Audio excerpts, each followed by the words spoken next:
नमस्कार, ये आकाशवाणी है। अभी आप मनोज कुमार शर्मा से समाचार सुनेंगे।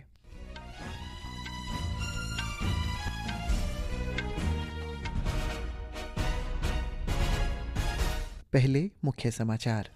प्रधानमंत्री नरेंद्र मोदी कल नई दिल्ली में लगभग 11,000 करोड़ रुपए की 2 राष्ट्रीय राजमार्ग परियोजनाओं का उद्घाटन करेंगे। जम्मू कश्मीर में किश्तवाड़ के चिसोती गांव में बादल फटने से हुई तबाही के बाद राहत और बचाव कार्य जोरों पर। राष्ट्र आज पूर्व प्रधानमंत्री अटल बिहारी वाजपेयी को उनकी पुण्यतिथि पर स्मरण कर रहा है। जन्माष्टमी का त्यौहार आज पूरे देश में धार्मिक उत्साह के साथ मनाया जा रहा है। मौसम विभाग ने अगले 2 दिन में कोंकण और गोवा के कुछ स्थानों पर अत्यधिक तेज वर्षा का अनुमान व्यक्त किया। इधर ईटानगर मौसम विभाग ने आज अरुणाचल प्रदेश के 16 जिलों के लिए येलो अलर्ट जारी किया है। पाकिस्तान में तेज बारिश के कारण आई बाढ़ में 320 से अधिक लोगों की मौत। और एशिया निशानेबाजी चैंपियनशिप 2025 आज कजाकिस्तान में सिमकेंट में शुरू होगी। अब समाचार विस्तार से। प्रधानमंत्री नरेंद्र मोदी कल नई दिल्ली में लगभग 11,000 करोड़ रुपए की 2 बड़ी राष्ट्रीय राजमार्ग परियोजनाओं का शुभारंभ करेंगे। इन परियोजनाओं में द्वारका एक्सप्रेसवे के दिल्ली खंड और शहरी विस्तार सड़क का दूसरा भाग शामिल है। प्रधानमंत्री कार्यालय द्वारा जारी एक बयान के अनुसार ये परियोजनाएं राजधानी दिल्ली के लोगों को यातायात में सुविधा देने के सरकार के दृष्टिकोण के अनुरूप विकसित की गई है। इन परियोजनाओं से यातायात सुगम होगा, यात्रा में समय की बचत होगी और दिल्ली और आसपास के क्षेत्र में ट्रैफिक जैम की समस्याओं से छुटकारा मिलेगा। इस अवसर पर प्रधानमंत्री एक जनसभा को संबोधित भी करेंगे। प्रधानमंत्री नरेंद्र मोदी ने अवैध प्रवासियों के प्रति आगाह किया है, जो देश की जनसांख्यिकी के लिए खतरा बन रहे हैं। अपने स्वतंत्रता दिवस संबोधन में श्री मोदी ने अवैध प्रवासियों से उत्पन्न खतरों से देश की रक्षा के लिए एक उच्च स्तरीय जनसांख्यिकी मिशन की घोषणा की। प्रधानमंत्री ने कहा कि वह देश को इस चिंता के प्रति सचेत करना चाहते हैं, जो अब एक चुनौती बन गई है। जब डेमोग्राफी परिवर्तन होता है तब राष्ट्रीय सुरक्षा के लिए संकट पैदा होता है। देश की एकता, अखंडता और प्रगति के लिए ये संकट पैदा सामाजिक तनाव के बीज बो देता है। और कोई देश अपना देश घुसपैठियों के हवाले नहीं कर सकता है, तो हम भारत को कैसे कर सकते हैं। हमने एक हाई पावर्ड डेमोग्राफी मिशन शुरू करने का निर्णय किया है। इस मिशन के द्वारा भारत पे मंडरा रहा है जो संकट है, उसको निपटाने के लिए तय समय में सुविचारित निश्चित रूप से अपने कार्य को करेगा। जम्मू कश्मीर के किश्तवाड़ जिले में बादल फटने से प्रभावित चिसोती गांव में राहत और बचाव कार्य जोरों पर है। इलाके में राहत और बचाव कार्य के लिए सेना, राष्ट्रीय आपदा मोचन बल, राज्य आपदा मोचन बल को तैनात किया गया है। जम्मू और उधमपुर में विशेष स्थितियों के लिए 2 MI-17 हेलीकॉप्टर और 1 एडवांस लाइट हेलीकॉप्टर तैयार रखा गया है। बादल फटने से आए अचानक बाढ़ में 60 लोगों की मृत्यु हो गई, 100 से ज़्यादा घायल हो गए और कई लोग लापता है। मुख्यमंत्री उमर अब्दुल्ला ने आज बाढ़ से हुए नुकसान का आकलन करने के लिए चिसोती का दौरा किया और स्थानीय लोगों से बातचीत की। प्रधानमंत्री नरेंद्र मोदी ने भी मुख्यमंत्री उमर अब्दुल्ला और उपराज्यपाल मनोज सिन्हा से बात की और उन्हें केंद्र की ओर से हर संभव सहायता का आश्वासन दिया। केंद्रीय मंत्री गजेंद्र सिंह ने भी कल देर शाम प्रभावित इलाकों का दौरा कर स्थिति का जायजा लिया। विदेश मंत्री डॉक्टर एस जयशंकर ने इस वर्ष अप्रैल में पहलगाम में हुए आतंकवादी हमले की दक्षिण कोरिया द्वारा निंदा किए जाने पर वहां के विदेश मंत्री चो ह्यून के प्रति आभार व्यक्त किया। आज नई दिल्ली में श्री ह्यून के साथ बैठक में डॉक्टर जयशंकर ने दक्षिण कोरिया के विदेश मंत्री को कोरिया के राष्ट्रीय मुक्ति दिवस की शुभकामनाएं दी। उन्होंने कहा कि रक्षा, सुरक्षा, व्यापार सहित कई अन्य विषयों पर उनकी चर्चा होगी। राष्ट्र आज पूर्व प्रधानमंत्री भारत रत्न अटल बिहारी वाजपेयी की 7वीं पुण्यतिथि पर श्रद्धांजलि अर्पित कर रहा है। वर्ष 2018 में 16 अगस्त को उनका निधन हुआ था। वर्ष 2015 में उन्हें भारत के सर्वोच्च नागरिक सम्मान भारत रत्न से अलंकृत किया गया।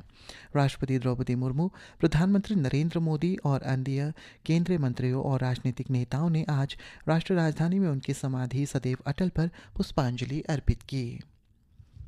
श्री कृष्ण जन्माष्टमी आज पूरे देश में श्रद्धा और उल्लास के साथ मनाया जा रहा है। उत्तर प्रदेश की मथुरा और वृंदावन में श्री कृष्ण जन्मोत्सव की विशेष तैयारियां की गई है। भगवान श्री कृष्ण की जन्मस्थली मथुरा में श्री कृष्ण जन्मभूमि मंदिर तथा वृंदावन में श्री बांके बिहारी मंदिर, प्रेम मंदिर और इस्कॉन मंदिर सहित सभी मंदिर आकर्षक ढंग से सजाए गए हैं। उत्तर प्रदेश के मुख्यमंत्री योगी आदित्यनाथ ने भी आज श्री कृष्ण जन्मोत्सव में भाग लिया और श्री कृष्ण जन्मभूमि मंदिर में पूजा अर्चना की। इस अवसर पर उन्होंने मथुरा वासियों के जीवन को सरल, सुखद और समृद्ध बनाने के उद्देश्य से 645 करोड़ रुपए की 118 विकास परियोजनाओं का लोकार्पण और शिलान्यास किया। आज मध्यरात्रि में भगवान कृष्ण का अभिषेक किया जाएगा। हमारे संवाददाता ने बताया है कि इस भव्य उत्सव को देखने के लिए दुनिया भर से लोग मथुरा पहुंच रहे हैं। एक रिपोर्ट।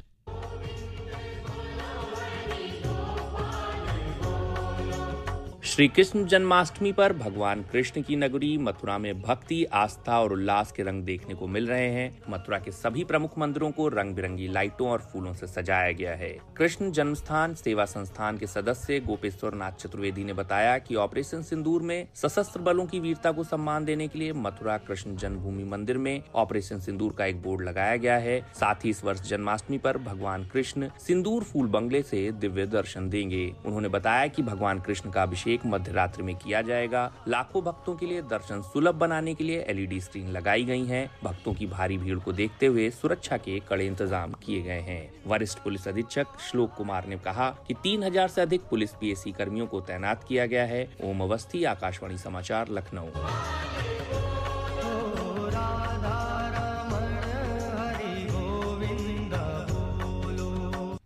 राष्ट्रपति द्रौपदी मुर्मू और प्रधानमंत्री नरेंद्र मोदी ने कृष्ण जन्माष्टमी पर देशवासियों को शुभकामनाएं दी है। राष्ट्रपति ने अपने संदेश में इसे आनंद और उत्साह का त्यौहार बताया। उन्होंने कहा है कि भगवान श्री कृष्ण का जन्म और संदेश आत्मविकास और आत्म साक्षरता की प्रेरणा देता है। प्रधानमंत्री नरेंद्र मोदी ने सोशल मीडिया पोस्ट में कहा है कि आस्था, आनंद और उमंग का ये पावन पर्व सभी के जीवन में नई ऊर्जा और नए उत्साह का संचार करे।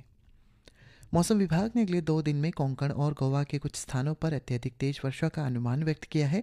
आकाशवाणी समाचार से बातचीत में मौसम विभाग के वरिष्ठ वैज्ञानिक डॉक्टर RK जैनामणि ने बताया है कि ओडिशा, छत्तीसगढ़ और आंध्र प्रदेश में आज अत्यधिक तेज वर्षा की आशंका है। अगर मुंबई का हेवी रेनफॉल वार्निंग का बात करें तो ये भी मुंबई में आज रेड कलर वार्निंग में है, क्योंकि भारी बारिश अति भारी बारिश रहेगा। और जैसे कोंकण का अगर बात करें तो आज रेड कलर पूरा कोंकण का एरिया, मध्य महाराष्ट्र का एरिया, गुजरात रीजन आज और काल 16-17 को रहेगा। काफी जगह में अति भारी बारिश और एक्सट्रीमली हेवी रेनफॉल का वार्निंग है। कोस्टल कर्नाटक में भी heavy to very heavy rainfall रहेगा, ऑरेंज कलर वार्निंग। लेकिन गुजरात रीजन जो क्षेत्र है और कोंकण, गोवा, मध्य महाराष्ट्र का क्षेत्र है में लाल कलर का वार्निंग 2 दिन रहेगा, आज 16 और 17। इधर ईटानगर मौसम विभाग ने आज अरुणाचल प्रदेश के 16 जिलों Tawang, East Kameng, Pakke Kessang, Papumpare, Kurung Kumey, Kradaadi, Upper Subansiri, Lower Subansiri, Upper Siang, West Siang, Dibang Valley, Lower Dibang Valley, Anjaw, Lohit, Changlang और तिरप के लिए येलो अलर्ट जारी किया है। विभाग के अनुसार इन जिलों में अगले 24 घंटों में अलग अलग स्थानों पर गरज के साथ बिजली गिरने और बहुत तेज बारिश होने की संभावना है। पाकिस्तान में पिछले 48 घंटों में मूसलाधार बारिश के कारण आई अचानक बाढ़ में लगभग 321 लोगों की जान गई। पाकिस्तान के राष्ट्रीय आपदा प्रबंधन प्राधिकरण ने आज बताया कि पहाड़ी खैबर पुख्तूनख्वा प्रांत में 307 मौतें दर्ज की गई है। प्राधिकरण ने बताया है कि POK क्षेत्र में 9 और उत्तरी गिलगित बल्चिस्तान क्षेत्र में 5 लोगों की मौत हो गई। मौसम विभाग ने अगले कुछ घंटों के लिए पाकिस्तान के उत्तर पश्चिमी में भारी बारिश की चेतावनी जारी की है और लोगों से एहतियाती कदम उठाने का आग्रह भी किया है।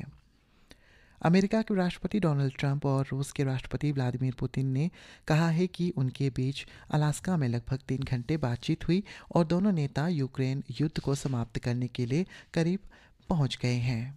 राष्ट्रपति ट्रंप ने संवाददाताओं को संबोधित करते हुए बैठक को उपयोगी बताया और कहा कि दोनों पक्षों के बीच कई बिंदुओं पर सहमति बनी है। उन्होंने कहा कि दोनों देश अब तक किसी अंतिम नतीजे तक नहीं पहुंच सके हैं। राष्ट्रपति ट्रंप ने शांति समझौते के बारे में कहा कि बैठक बहुत अच्छी रही और अब इसे पूरा करना यूक्रेन के राष्ट्रपति वोलोदिमीर जेलेंस्की पर निर्भर है। वार्ता के बाद संवाददाता सम्मेलन को संबोधित करते हुए रूस के राष्ट्रपति व्लादिमीर पुतिन ने कहा कि मेरे पास ये मानने के लिए पर्याप्त कारण है कि इस शांति समझौते की दिशा में आगे बढ़ते हुए दोनों देश संघर्ष को जल्द से जल्द समाप्त कर सकते हैं। इस बीच ब्रिटेन के रक्षा सचिव ने कहा कि अगर युद्ध विराम होता है तो ब्रिटेन और उसके सहयोगी देश यूक्रेन की सुरक्षा के लिए वहां सेना भेजने के लिए तैयार हैं। समाचार कक्ष से मैं मुकेश कुमार बल। और एशिया निशानेबाजी चैंपियनशिप 2025 आज कजाकिस्तान के सिमकेंट में शुरू होगी। 2 बार के ओलंपिक पदक विजेता मनु भाकर एशिया निशानेबाजी चैंपियनशिप 2025 में भारत का नेतृत्व करेंगी। इसी के साथ ये समाचार बुलेटिन समाप्त हुआ। नमस्कार।